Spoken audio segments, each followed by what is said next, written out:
Good evening, everybody. It's my pleasure as principal to welcome you to this inaugural lecture to be given by Professor Mary Orr, the university's Buchanan Professor of French, on the subject of George Buchanan's brain, the powers of peregrination in transnational French studies.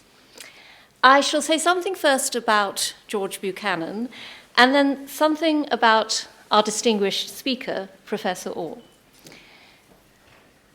George Buchanan is one of the University of St Andrews' most celebrated scholars and alumni. His whole career is a brilliant early example of what we so strongly stand for in the University of St Andrews, being Scottish and being international, which in Buchanan's case meant profoundly European. It was the University of St Andrews that gave Buchanan some of his early momentum. After an initial period at the University of Paris, he studied here under the now less celebrated but still significant Scottish thinker and historian John Mair, taking his BA in 1525 before moving back to Paris to continue to study under Mair, who had himself moved there. Much of the next 50 years of Buchanan's long life, in which he emerged as a major figure in Protestant humanism, was spent moving between appointments of one sort or another in different parts of Europe, especially France and Portugal, and in Scotland. His political sympathies, particularly in Scotland, also moved, crucially, from early engagement at the court of Mary Queen of Scots to being a powerful exponent in the opposition party to Mary. In the turbulent period of the 1560s, too, he was back in St Andrews as principal of St Leonard's College, serving from 1566 until the end of that decade. It was in this period that he composed his important work, De Jure Regni Apud Scotus Dialogus, which speaks to a view of monarchy and history informed by a theory of resistance that had its roots in earlier Scottish political thought, but would also be influential on European political thinking in the 17th century in particular. Those views are also apparent in his last work, and the one for which he's perhaps now best known, his Rerum Scoticarum Historia, being published in 1582, the year of his death. George Buchanan was indeed a prolific writer, mostly in Latin, but occasionally in Scots vernacular, of verse, drama, and prose. His cultural impact across Europe, as well as in Scotland and England, was colossal. It's thus just that the university and town commemorate George Buchanan's name in a number of ways, from Buchanan Gardens, the university's Buchanan building, to the Buchanan Chair of French.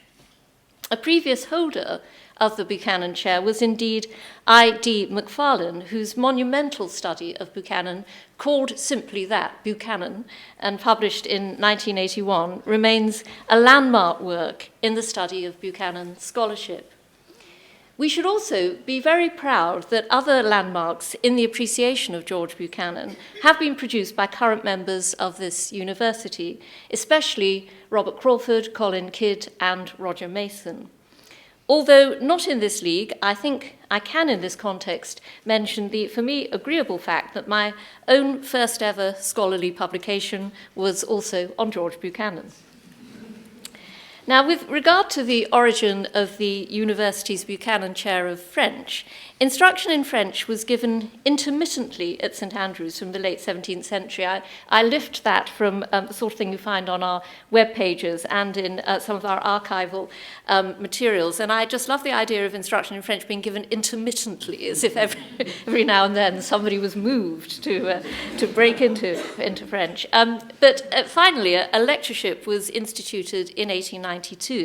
A chair of French language and literature was founded in 1946. It was renamed by the university in 1966 in honor of George Buchanan. Professor Orr is the fifth person to hold the chair and the first woman appointed to it.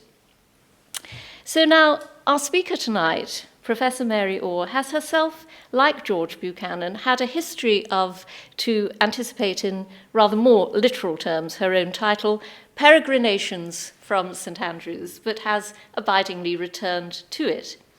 Born and educated in Northern Ireland, Mary graduated from St Andrews in 1982 and had her initial research interest shaped here.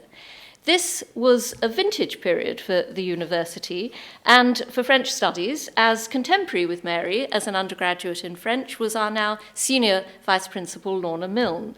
Lorna recalls Mary warmly as, I'm quoting here, the terror of every tutorial. A well-prepared and deeply engaged young scholar who thrived amongst the libraries of St Andrews. Mary's doctorate on the works of the 1985 Nobel Prize winner for literature Claude Simon was gained from the University of Cambridge. After a series of lectureships at the University of Wales, Swansea, Christchurch, Oxford, and Queen's College, Cambridge, Mary returned to St Andrews as lecturer in French from 1990 to 1994. She then moved to a readership and then a personal chair in French at the University of Exeter. In 2005, Mary was appointed Professor of French at the University of Southampton and combined that post with a wide range of responsibilities, including being director of its Institute of Language and Culture. She was appointed to the Buchanan Chair in 2016, bringing her back to St Andrews for a third time, which perhaps puts her just ahead of George Buchanan. Mary's research profile makes her a powerfully fitting occupant of the Buchanan Chair. Her interest in intertextuality, her brilliant and still rather unusual capacity both to explicate theory and to explicate texts are themselves models for scholarship and open up a strikingly broad approach to her field. Her main focus is on French and European literary cultural studies from the 19th century to now. Her major monographs are Flaubert, Writing the Masculine, 2000, Intertextuality, Debates and Context, 2003, and Flaubert's Tentation, Remapping 19th Century French Histories of Religion and Science, 2008.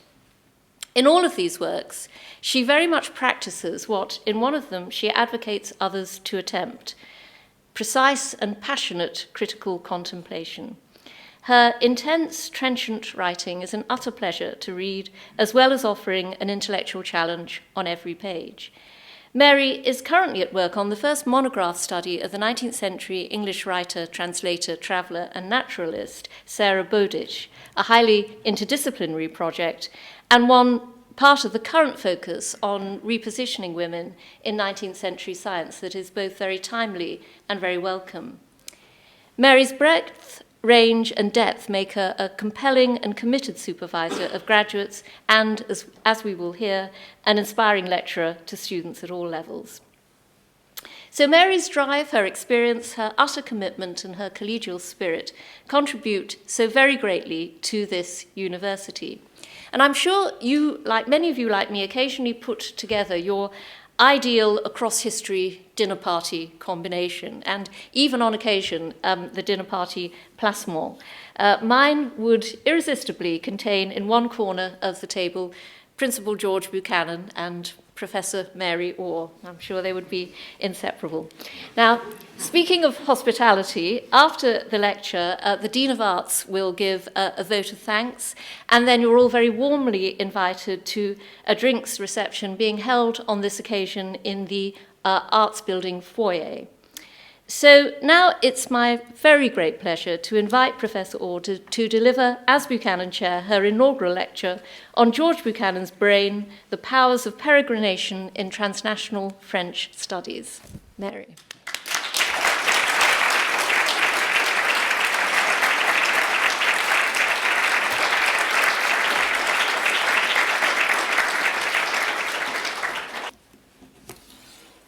It is an enormous pleasure, but also a privilege to deliver my third inaugural lecture this afternoon as Buchanan Chair of French. In seeking to live up to Professor Sally Mapstone's most generous introduction, I am also awe-inspired that many of my teachers, students, colleagues, mentors, and friends are in this audience. Thank you all for coming. However, I owe an even more special thanks to those who've attended at least one of my 2 previous inaugural lectures on the occasions of my personal chair in Exeter and my chair of French at Southampton, and to those who were there but cannot be here today, my late father-in-law and my late mother.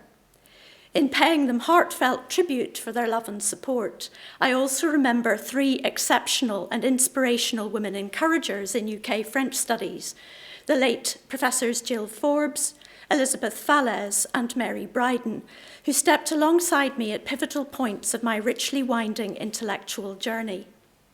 This leads me to consider today the important powers of peregrination, not least for the many people in very different overlapping spheres by which such journeys are immeasurably enriched and redefined. Peregrination is a directed but never the most direct route from A to B. It is a complex path of loops, returns, byways and highways, as well as the proactive taking of alternative paths. This image will serve our purpose to frame the definitions of peregrination on your right and the simple complexity of the single anchoring thread of my lecture. Reconsideration of the powers of peregrination that constitute what I will call a Buchanan brain. My lecture therefore begins with a short reminder of the history of the Buchanan chair, and I thank Sally for that. As a way of engaging with its multi-stranded connections with my own past.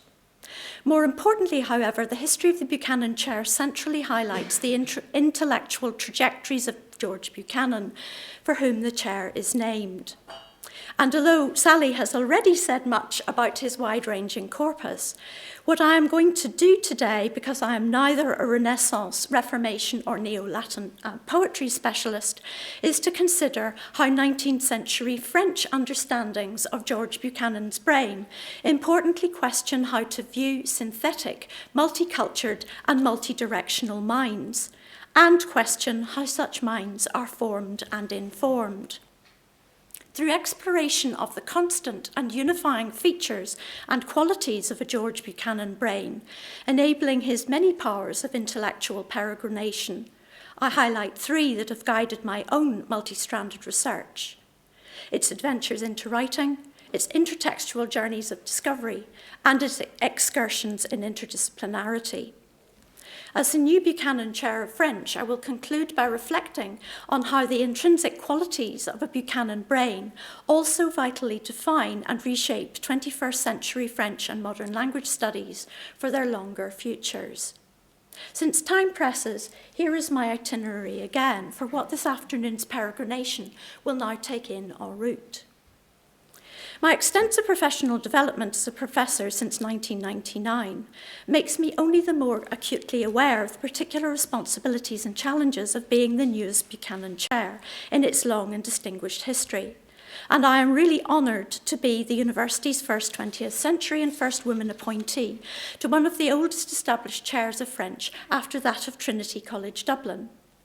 The Buchanan Chair at St Andrews therefore predates others, and that is both north and south of the border.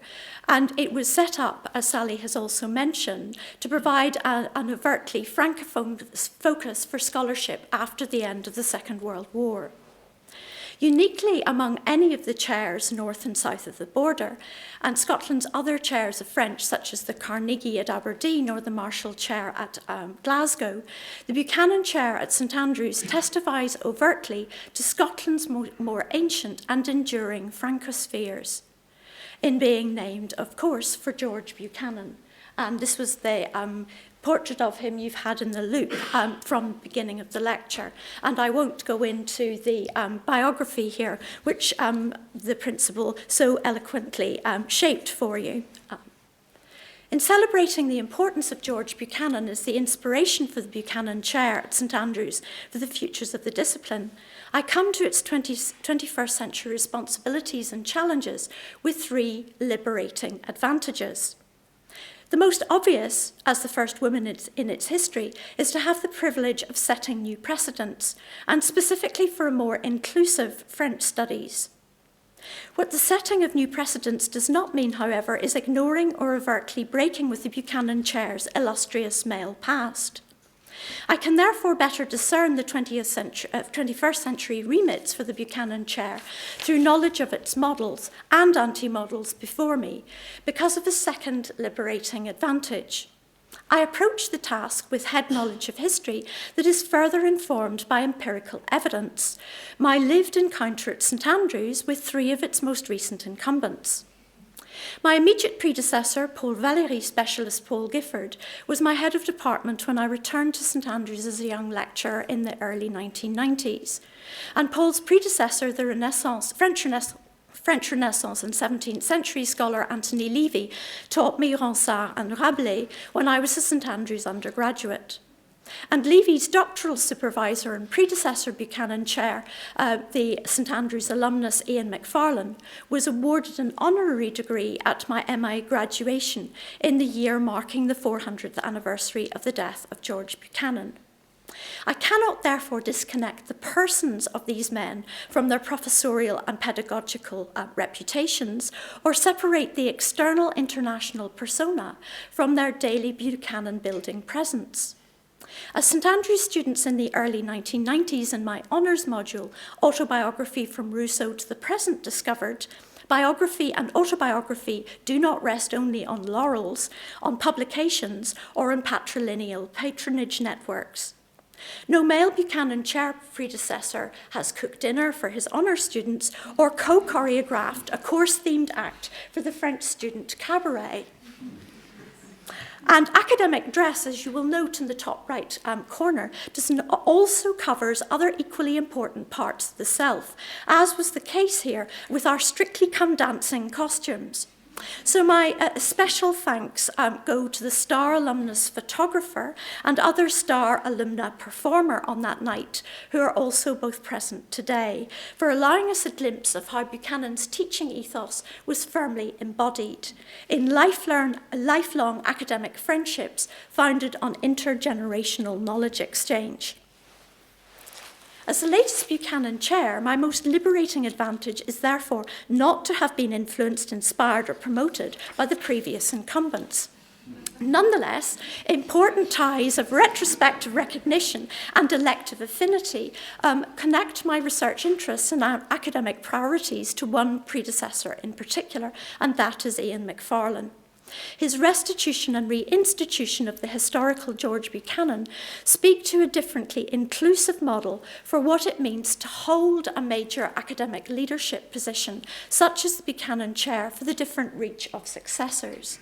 And this is an image which catches, I think, something of what I mean by holding in the specific context in which Rabbi Sachs was elucidating it. Scriptures, epics, odysseys, and literatures concerned with family sagas all tell us of the significance and impacts of moral and social actions to the 3rd and 4th generation, a principle that overturns neat determinisms, binary oppositions, dialectics, and even ref cycles. The very serendipity, or is it a properly generational pattern, of a 1982 graduation aligning an alumnus and an alumna Buchanan Chair 3 generations earlier or later allows me briefly to ponder the multiple legacies of Ian McFarlane's tenure of the chair and the 10 years that he was at St Andrews for the related interests and motivations we share.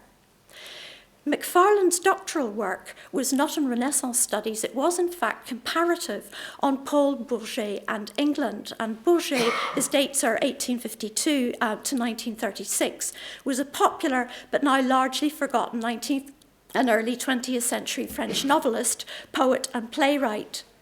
McFarlane was forging his early academic career in Cambridge, but not settled in French 19th century studies when St Andrews persuaded him back to the Buchanan Chair. And this was a move that, as Sally has so eloquently outlined, that really transformed Renaissance scholarship and his inputs to studies of Buchanan. However, because McFarlane's understanding of George Buchanan additionally developed his vision for the wider discipline of French studies, I want to ask a key important question today as a 19th century French specialist.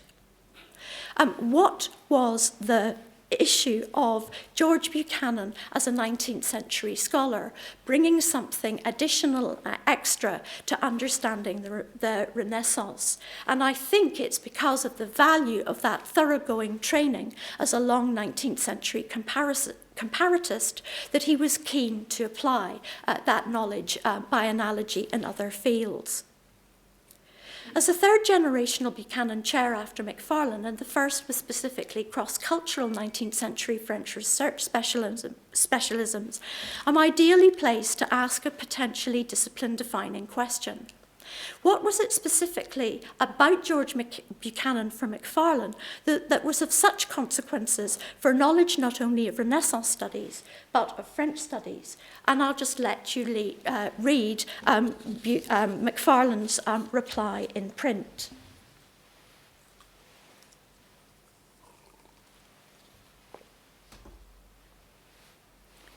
In Buchanan, Macfarlane recognised 4 key French and modern languages qualities, which I've highlighted in different colours. They are what I call Buchanan's powers of peregrination.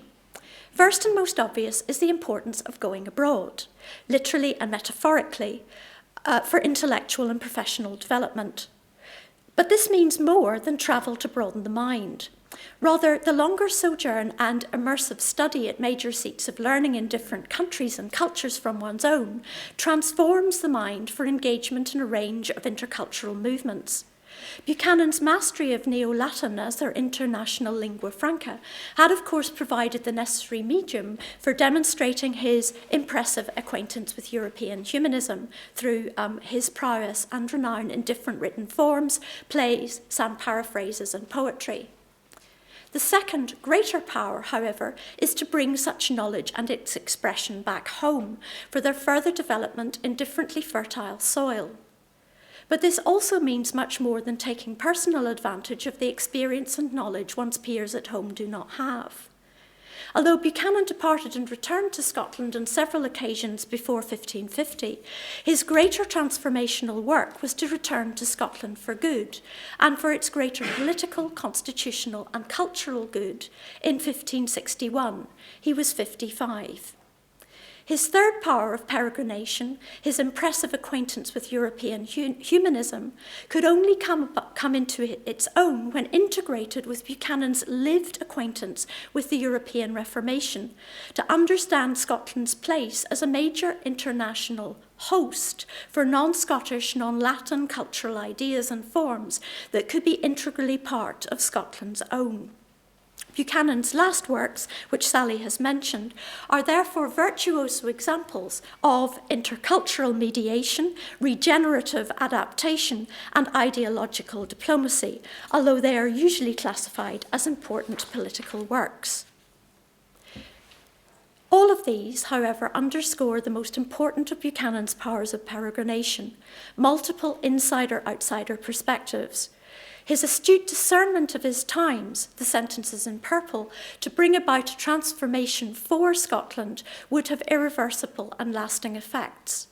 In other words, Buchanan's transnational encounters with both the European Renaissance and the European Reformation, including the periods in which he was imprisoned for his heretical views, informed the uncompromising integrity of his longer judgments in print, aimed towards the enrichment of national and international posterity, but not his own.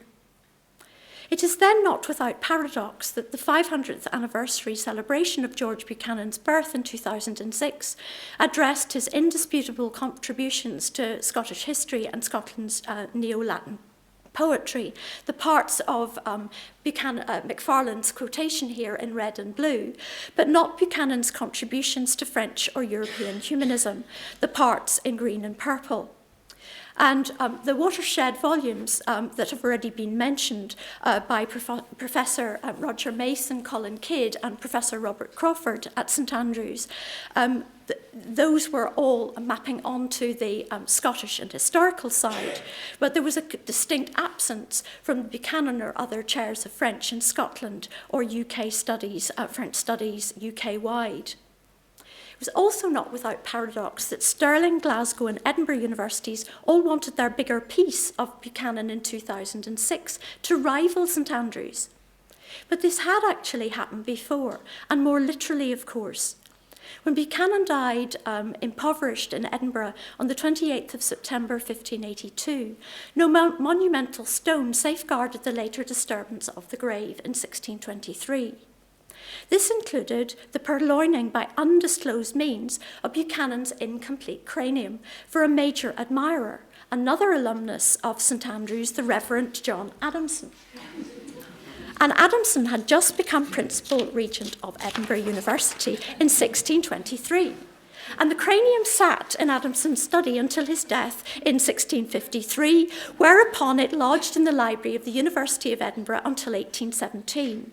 It was then transferred to the new Museum of Anatomy and is one of the principal treasures. Our sophisticated 21st century is rather shocked and even abhorred by the collecting of human skulls and other body parts and their display in museums of anatomy and natural history in the late 18th and 19th until later 20th century. Let me, however, transport you back to 1817. When Buchanan's cranium was transferred to Edinburgh's Museum of Anatomy, the new science of craniometry, that is the measurement of skull size, weight and shape, was in full development in France and Britain, and providing the empirical evidence for the hierarchy and superiority of human races on a descending scale from white to yellow, sometimes also red and then black peoples. Concomitantly, the allegedly much larger skulls of Caucasian geniuses and scientists, such as the French founder of comparative anatomy, Georges Cuvier, 1769 to 1832, were prize items for collection, investigation, and display. Craniometry in the early 19th century was, of course, also the scientific basis for why women should be excluded from higher education, from medicine and the sciences, and from all roles in public life. Too flighty, like her hysterical womb, a woman's smaller, lighter head and brain were simply unfit to contribute to the greatness of human civilizations. And similar arguments from allegedly smaller skull size would be used later in the century to demarcate the natural inferiority of inverts and other criminals. In our sophisticated 21st century, the pseudoscience of craniology in academia proves unfortunately all too alive and well. In 2005, Harvard President Laura Summers claimed that women's biological difference in smaller brains made them less suited to maths and science, while Nobel Prize winner Tim Hunt commented in June 2015, allegedly lightheartedly, on the trouble with girls in the laboratory, which stimulated the infinitely more creative, witty and adaptive ripostes published and posted by women in science around the world at #distractinglysexy. And I think this one's excellent for a cold winter's night. A no less tenacious and tendentious earliest 19th century science of the brain would also examine the human skull as the readable organ of the mind. In Flaubert's famous Madame Bovary of 1857, the narrator will ensure that readers note Charles Bovary's problematic medical training when the debt collectors at the end of the story sees not only his medical books with the pages uncut, but also a phrenological head. And phrenology claimed that traits of character and personality could be read in specific zones of the brain by measuring the corresponding area of the skull. Superior development of any one of these traits manifested itself in the proportionally greater size of the exterior part of the cranium. And take, for example, the feature of... I think you will love this, and please note that the extensive part of the skull of these women, and it's only illustrated in women, is at the back of the head, obviously something one needs for the greater powers of childcare. So I want to just unpack there the comparative anatomy that you have on the right, even if light-hearted, demonstrates similar tensions today between serious neurosciences and frivolous pseudosciences. Neither escapes cultural and gendered constructions of human idiocy and self-styled genius of every kind. And Flaubert will call this la bêtise humaine, or human stupidity. But to return to Buchanan's cranium in 1817, or 1820 to be precise. Edinburgh's Phrenological Society was established that year, rapidly to become the main centre for British phrenology. Study of brain and skull rather than the face, the late 18th century pseudoscience of physiognomy, could therefore yield up the mind and character of Buchanan the great man. But one obvious problem remained: how to flesh out analysis of this incomplete skull for its reading. The Bronkhorst portrait of Buchanan that you saw earlier is unlike the very different paintings of Buchanan attributed to Franz Purvis the Elder in the collections of Chequers Court and the Royal Society of London, not to mention other copies and originals by Bronkhorst Purvis and anonymous artists in collections of the Universities of Edinburgh, Glasgow and Aberdeen, and a French woodcut of 1673 by Pierre Chouet. And you've guessed it, but probably not the date in the 19th century. In 1835, one Sir William Hamilton, the Professor of Civil History at Edinburgh University, decided to measure the incomplete cranium of Buchanan and size it up against the portraits to determine by comparative anatomy, and not by phrenology, although he also was part of the Edinburgh Society of Phrenology, which were the truer likeness as a way to explain the great man. Commenting that, and I quote Hamilton, "The head is both as thoroughly Scottish in character, with a long and well-formed nose, well-defined cheekbones, and a long upper lip, as in the skull." Hamilton plumped for this likeness in the Chouet woodcut. When Carl Pearson repeated the experiment in 1926 for his lecture entitled On the Skull and Portraits of George Buchanan, delivered at the Museum of Anatomy at the University of Edinburgh, he dismissed Hamilton's conclusions because all three so-called distinguishing features are no less present in the Purvis portraits. For Pearson, expert beholders of the skull and the portraits, including scientists, see what they want to see because the Bronkhorst and the Purvis portraits offer two incompatible stereotypes aligning with two parallel strands of Buchanan's works. So look at the Bronkhorst on your left as I quote from Pearson again. "Note the high forehead of great breadth, the marked bridge of the long nose, the projecting cheekbones and stern look. We have here all the signs of an earnest religious reformer, the ascetic scholar, and the stringent moralist. Buchanan as a second Cato. Now look at the Royal Society painting. We see the exaggerated right orbit, the Socratic nose, and all the rotundity which identify man and skull. The portrait suggests the man who could write poems worthy of Catullus, the man who could appeal alike to the surpassing talents of Henry VIII and the Regent Moray, or sing the virtues of Mary Stuart and Elizabeth Tudor, according as the moment was propitious of receiving their aid. Each one of us is forced to take his choice between Cato and Catullus. But do we really have to choose? If the authenticity of the skull itself is never in doubt for Pearson, his belief in measurement to support the rotund humanist face, rather than the thin Reformation counterpart, is not unassailable. Whether rounder or longer, none of the facial types nor the skull can tell us anything about George Buchanan's brain or mind, or their many capacities and productions of multiple works that traverse, and I use that term in the 19th century definition of to peregrinate, they traverse all neat binary categories by subject, discipline, genre, national heritage, creed, or indeed by sex. On the word sex, or even second sex, our peregrination this afternoon is now halfway through, but about to take a very different French 19th century turn around George Buchanan's brain and its allegedly separate spheres and hemispheres. There's one telling aside in Pearson's Anatomy of Buchanan's skull that, to the best of my knowledge, has never been noticed in the wealth of Buchanan studies or in Macfarlane's Buchanan. And I quote Pearson again. We have first to measure as far as is possible the capacity of the skull.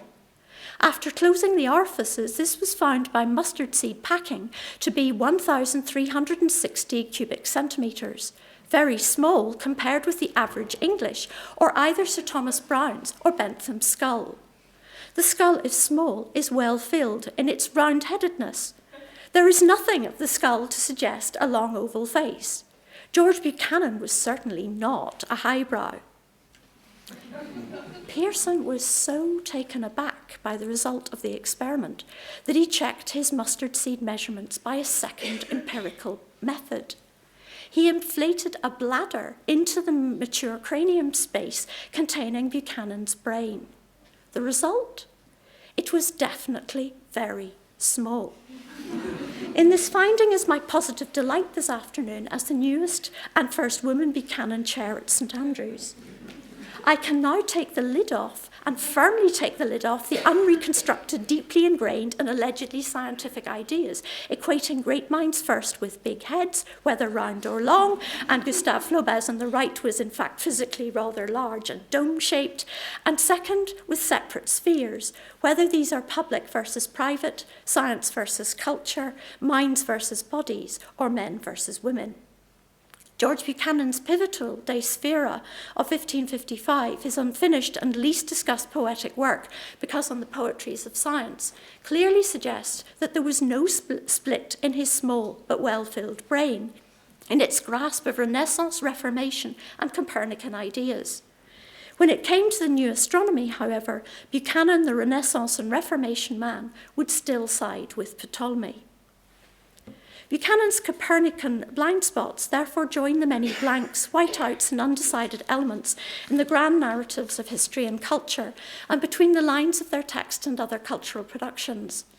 Such blanks are precisely the stuff that a 19th century French scholar trained through French critical and gender theories in the 1980s and 1990s, and the adventures in writing that are the French new novel of the 1950s to 1980s, is particularly alerted to. The many unexplained gaps and contradictions are the no less telling parts of much more complex, multi-contextual and intercultural stories that can be accounted for only through much larger intellectual and intertextual peregrinations. In the early 1990s at St Andrews, I launched a further honours course on Flaubert, on whom I had just published my first article in French studies, entitled Reading the Other, Flaubert's L'Éducation Sentimentale Revisited. It has now become a locus classicus in Flaubert studies.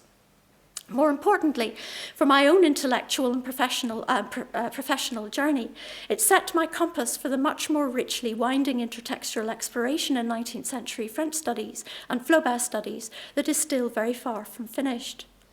I left St Andrews for a readership at Exeter where I would complete, in fact, 2 monographs on Flaubert's very different writings of the masculine, developed and tested in my research-led honours teaching in French 19th century studies, but also inflected by my master's teaching on French feminisms and supervision of some wonderful PhD theses on French women's writing from 1789. If I was firmly entering the fields of women's and gender history, particularly of the early 19th century in France, I was more unusually also setting out on the longer track of these histories through the fields of French medical and natural sciences of the period.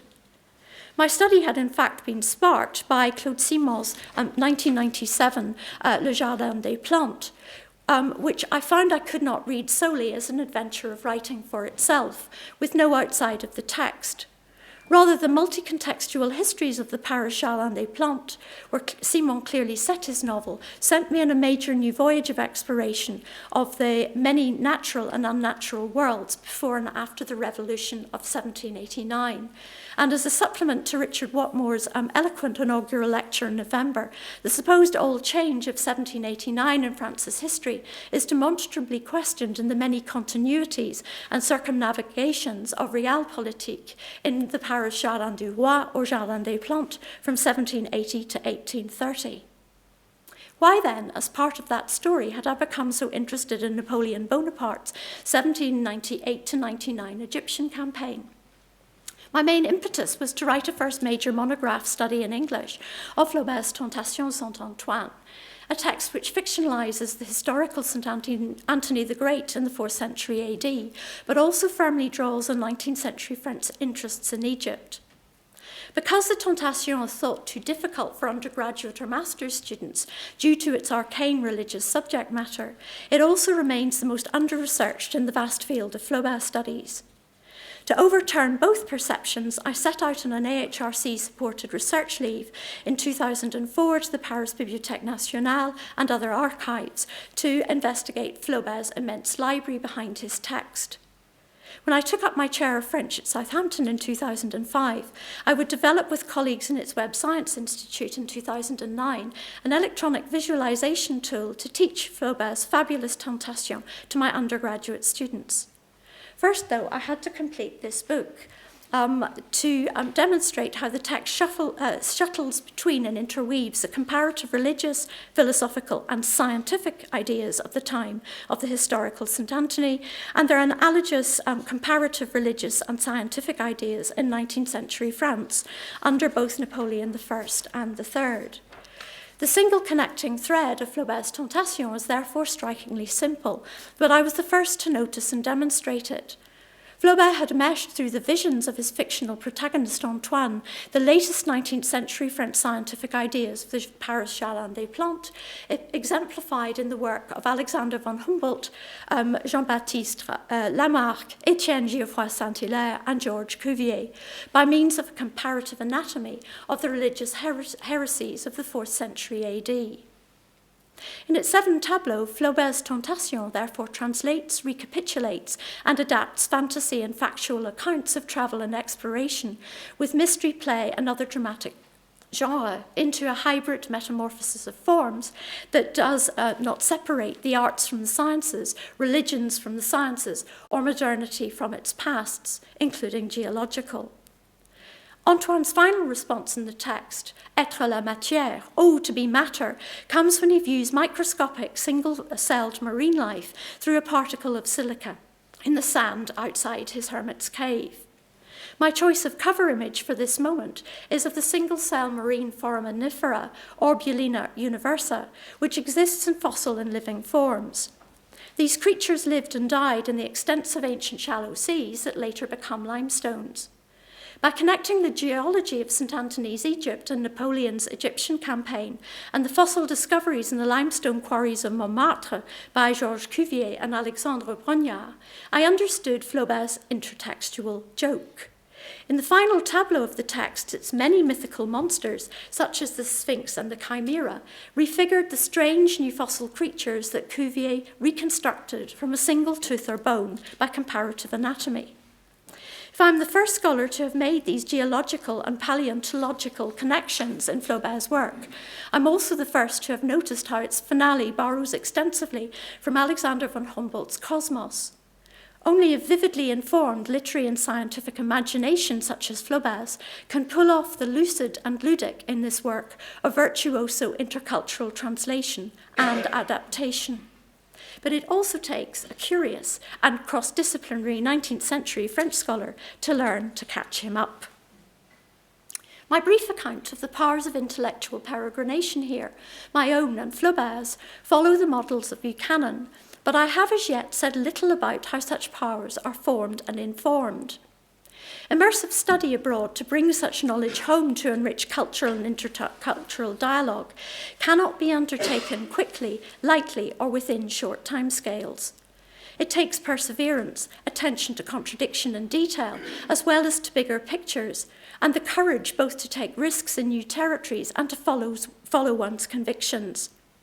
This book could never have come to such obvious intertextual connections without my many long hours over several years in Paris libraries, but was transformed in its production because I envisaged it for teaching.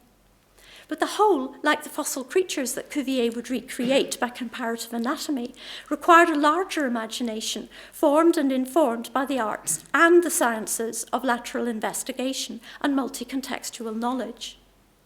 One particularly arid day in the Bibliothèque Nationale in 2006 therefore stands out in my research. I had not as yet found the missing link explaining the bitter, unresolved argument between the mythical Sphinx and the Chimera in the final tableau of Flaubert's text. I surmised it was an episode in 19th century French natural science, and it is in fact Flaubert's wonderfully tongue-in-cheek recapitulation of the famous Querelle des Analogues, the Quarrel of the Analogues of 1830 between Cuvier and Geoffroy Saint-Hilaire, explaining the development of the Earth's many species by means either of extinctions or continuities. To unblock my mental block that afternoon, I looked again for inspiration in the BNF catalogue of the many works of Georges Cuvier. One title I had noticed, but also dismissed several times before, was a text of 1826. Excursions dans les îles de Madère et de Porto Santo. Excursions to Madeira and Porto Santo. My light bulb moment was this, and it had absolutely nothing to do with Flaubert. I knew from my extensive research on Cuvier that he had never been to either place. How was he then the author of this work? To find out, I called it up. And on the left, you have the inside title page I saw when I opened the cover. Its shock and toe-curling excitement had nothing and everything to do with missing analogues. In the history of science in France in the early decades of the 19th century in particular, historians are adamant that women cannot exist or contribute to science due to the lack of education, and we know that that was justified by the smallness of their brain. How could it be that this Mrs. Bowditch, clearly an Englishwoman, had penned a work of French scientific travel, allegedly by her now dead husband, and to which both Georges Cuvier and Alexander von Humboldt, the foremost international scientists of the time, had contributed notes?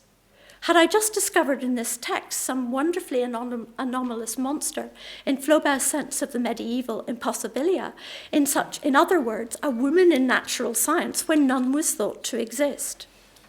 I was able to consult the original English excursions of 1825, and you have the inside title page on your right, in Southampton's Hartley Library Rare Books collections, and it's also in the special collections here in St Andrews. The lithograph plate in the middle is of some of the 40 species of West African fish new to Western science that Sarah discovered. While her illustrations, including coloured geological plates, are common to both French and English editions, the latter does not contain Cuvier's or Humboldt's notes, which require a reader-researcher of French to access them. Linguistic competence is not enough to read this work. It takes a researcher with deeper and broader contextual knowledge of French culture not to dismiss an obvious female and foreign name on the cover or the fact of female authorship independently of some greater male authority behind it. Without my Flaubert research and my knowledge of the Paris Jardin des Plantes, Humboldt and Cuvier in the first 3 decades of the 19th century, I could never have identified, let alone understood how to research the significant women in 19th century French science, because there is no known portrait of her and obviously no collected cranium. My explorations in 19th century French studies thus took a major comparative interdisciplinary and transnational turn into a Leverhulme Research Fellowship project entitled A Remarkable Woman in Science, Sarah Bowditch Lee, 1791 to 1856. In simply following up on the multiple significance of the notes by Cuvier and Humboldt in the French edition of her work, this project has taken me far beyond my earlier interdisciplinary excursions via Flaubert into 19th century French geology, plant geography, and natural sciences. The very fact and print of Sarah Bowditch's pen, her science writing, and her science illustrations overturns and transforms the unquestioned monopoly of men and the male brain in early 19th century French science writing, illustration, and popularization of science. It also overturns recent feminist reappraisals of the secondary functions in science in this period, of the rare and exceptional women, translators, editors, and illustrators who would contribute to its fields thanks to their fathers, husbands, or brothers. In the last chapters of my book about Sarah, I am therefore also telling the story of her exceptional mentors, Cuvier and Humboldt. Because both believed that science had no sex or gender, they enlisted her intelligence and many talents to secure her many contributions for natural science. In uncovering Sarah Bowditch's pioneering work in several fields and genres, including as the first woman in the new 19th century field of ichthyology, I have therefore taken up the unprecedented challenge of becoming the first researcher in 19th century French and modern language studies to engage with the scientific and literary importance of fish sciences in the 19th century, all emerging from Georges Cuvier's discipline-founding 22-volume Histoire naturelle des poissons, the history of fishes from 1828 to 1848, and I do reassure you I've read all 22 volumes. A painfully simple fact has hidden the wealth and significance of these many worlds. French was the international vernacular of the sciences in the 19th century, until the US began to rival European predominance in the beginning of the 20th. Cuvier's Histoire naturelle des poissons was therefore never translated, and in being surpassed by the work of one of his major disciples, Louis Agassiz, 1807 to 1873, is largely forgotten and ignored. Before Agassiz emigrated to the US in 1847 to become professor of zoology and geology at Harvard, a key impetus of the wider remits he envisaged for modern ichthyology was study of fossil fishes, for their transnational geological significance. A breakthrough in Agassiz's work before 1847 was his visit to Scotland to inspect its old red sandstones, including those in Fife, and their fossil fish fauna. In an article in Press, I am bringing the properly French studies interests of Agassiz's visit to light, to pick out the larger non-Anglophone holes in its cross-cultural 19th century French and transnational narratives, including the less acclaimed experts in ichthyology whom Agassiz also met. I'm therefore starting to bring more firmly home, and literally in the manner of a George Buchanan, my steadily increasing and steadily growing acquaintance with 19th century European science, to make much more of the under-publicised transnational wealth of the Bell Pettigrew collections at St Andrews, including the Duraden fossil fish which Agassiz inspected.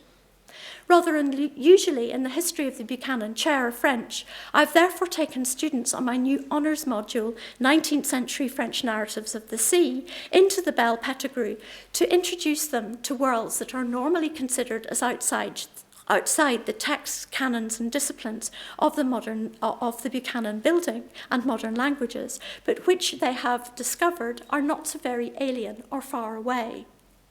It has been enormous fun to hold two classes on Jules Verne in this rare survival of a Victorian teaching museum, to look into its glass cases as if we were in the fictional Nautilus submarine. But there is also a larger teaching job to be done here. The University of St Andrews can now rather unusually call upon the expertise of its new Buchanan Chair to broadcast the extraordinary wealth and diversity of its 19th century Bell Pettigrew natural history collections, especially for their multicultural as well as multidisciplinary interest, and perhaps to showcase women in these sciences a little bit more visibly.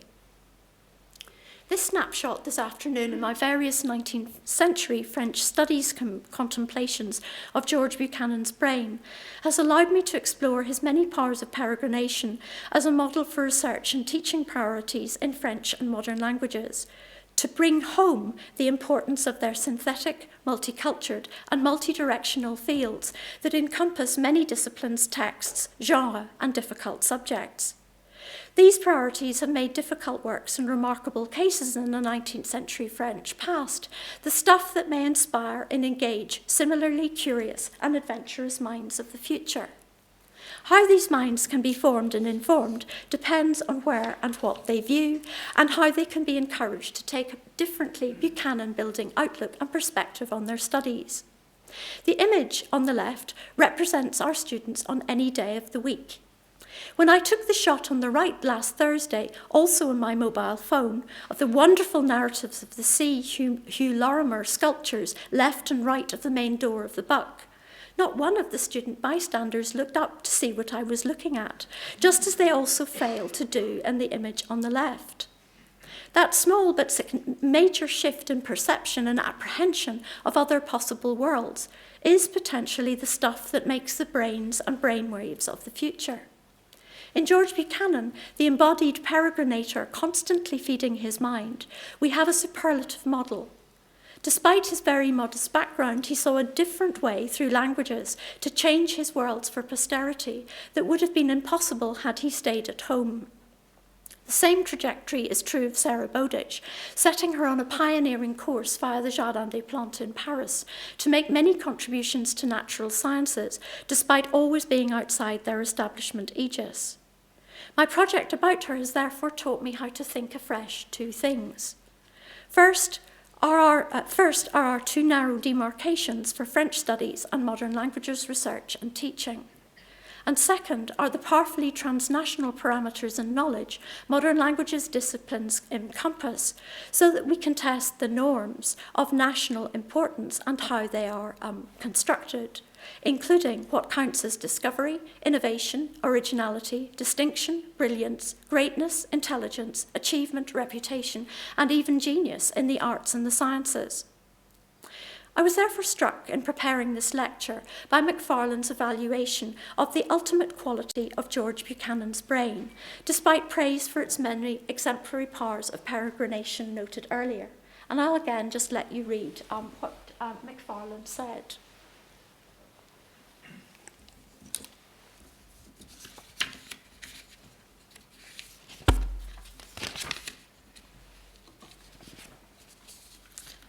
I have read too many appraisals of female writers, artists, historians, and scientists by critics of both sexes, not to see exactly the kind of gendered reservations doled out to them in Macfarlane's evaluation here of Buchanan's many talents.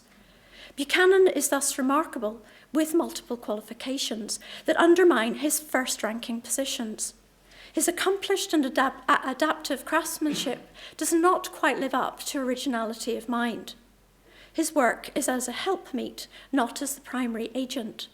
He could achieve relative importance thanks to his arrival after others had done the heavier lifting, or only in certain already delimited media.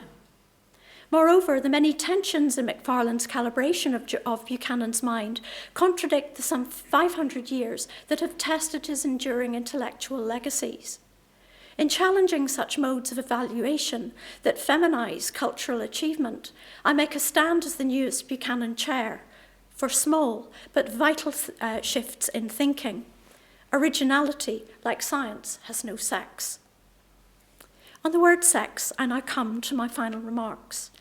In promoting George Buchanan's very small brain today for its powers, bringing Renaissance and Reformation to Scotland's future, and in challenging cultural constructs and attitudes that belittle achievements of major kind, my holding of the Buchanan Chair at St Andrews for my 21st century successors is for the opening out, not narrowing down, of transnational French studies research and teaching, and a more ambitiously long-term view of what should be intrinsic and not extrinsic to its study.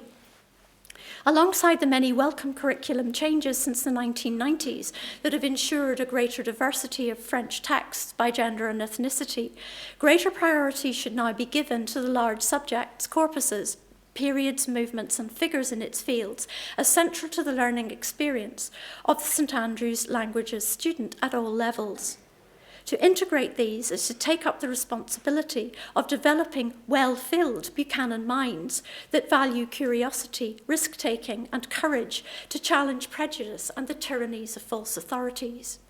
Buchanan would clearly see the longer importance of changing the course of history by teaching and transforming the minds of his privileged pupils of the next generations. For me, this most significant of the powers of peregrination is to unfold others from different spheres into brighter future paths. As the newest Buchanan Chair, I therefore have the enormous privilege of looking with insider-outsider eyes at its heritages, challenges, and responsibilities, but with a relish of new departures. If I can follow Buchanan by also bringing something transformative back to my alma mater, it is the lesson of the small things. We have glimpsed today not one, but Buchanan's many mustard seed capacities, and I think Pearson said it was 1,360 centimetres cubed. That mind-blowing potential, therefore, to add to, renew, and grow transnational modern languages studies, research, and teaching at the heart of a more distinctively multicultural 21st century ancient Scottish university, should then be institution and Scotland changing. Thank you very much.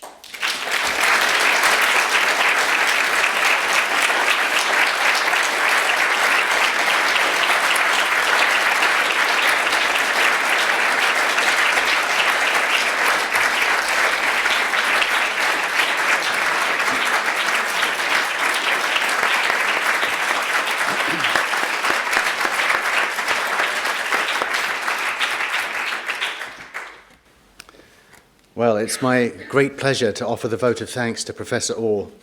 Unsurprisingly, I find myself quite unequal to the task of commenting on her breadth of scholarship and intellectual range.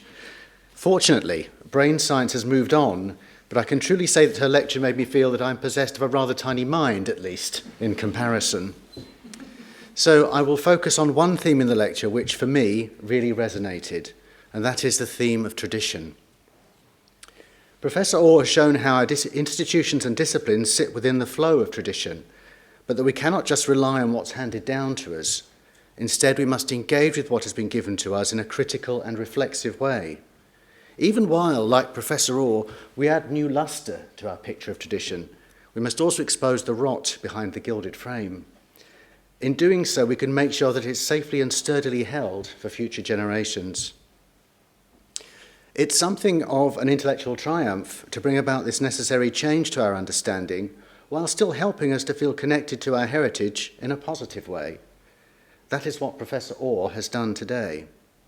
She has illuminated a proud intellectual history while directing attention to the shadows too. In doing so, she has shown how St Andrews is on a journey to being a beacon of inclusiveness, with no time for attitudes and postures that belong in the past. Echoing key points in her lecture, this is a journey of risk and courage. Professor Orr, it is wonderful to have you as one of our important guides, helping us to navigate on our journey to our intellectual and cultural future. Let me add in conclusion that your work makes me, and I'm sure many others, want very much to follow the intellectual and moral compass headings you have set. I hope that your example helps all of us to be equally courageous, scholarly, and inspiring. Professor Orr, thank you.